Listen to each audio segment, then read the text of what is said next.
আসসালামু আলাইকুম দর্শক, আপনাদের সামনে নিয়ে এসেছি পাওয়ার টিলার।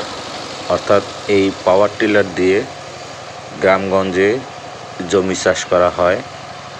আগে চাষ করা হতো গরুর হাল দিয়ে বা মহিষের হাল দিয়ে। এখন সাধারণত গরুর হাল বা মহিষের হাল দেখা যায় না।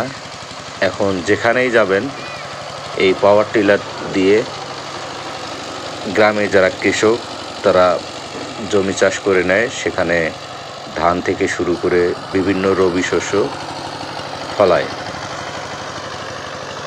আসুন জেনে নেওয়া যাক এই পাওয়ার টিলার দিয়ে দিনে কতটুক জমি চাষ করা যায়, অর্থাৎ কত বিঘা জমি চাষ করা যায়।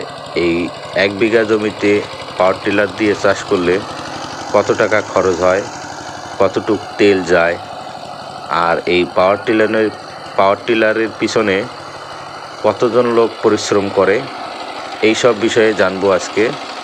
আপনারা যারা আমার চ্যানেলে নতুন তারা আমার চ্যানেলটি সাবস্ক্রাইব করবেন আর আমার পাশে থাকবেন, আমাকে সবসময় সাপোর্ট করবেন। এখন যে জমিটি চাষ করা হচ্ছে এটা হচ্ছে রংপুর পীরগাছা থানায় কান্দি ইউনিয়ন এলাকায়। এখানে এই জমিতে রবি শস্য আবাদ করা হবে, এই জন্য নরম করে প্রস্তুত করা হচ্ছে এই জমিটি।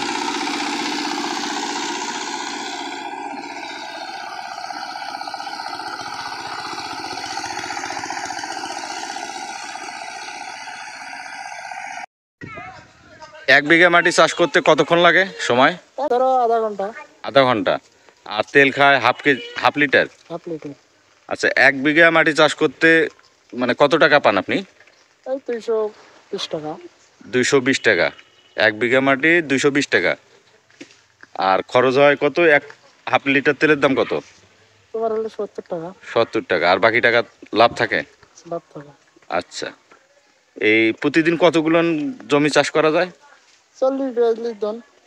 40-42 ধন, তার মানে প্রায় 30 বিঘা। হুম। আচ্ছা, এই 30 বিঘা জমি দিনে চাষ করা যায়। এই আপনি একা না আরো কেউ সাথে থাকে? আমি একাই। একাই। আচ্ছা।